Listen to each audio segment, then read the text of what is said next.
into 8-pin power converters. I think Zotac is the only company which I've seen still providing this.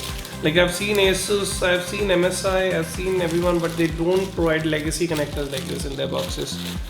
Well, good going for that. I would have liked an SLI bridge, but I guess I'll have to make do with this. Oh my god, this beast is so heavy.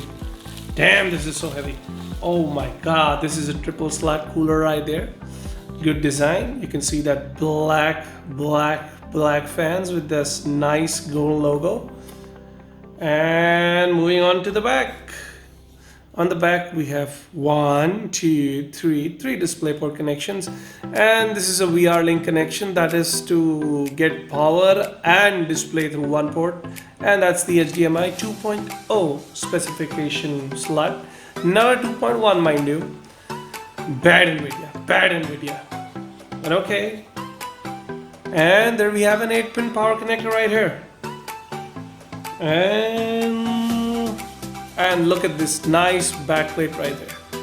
Ooh, nice. Ooh, shiny. Okay, so let's get this beast in the box, shall we?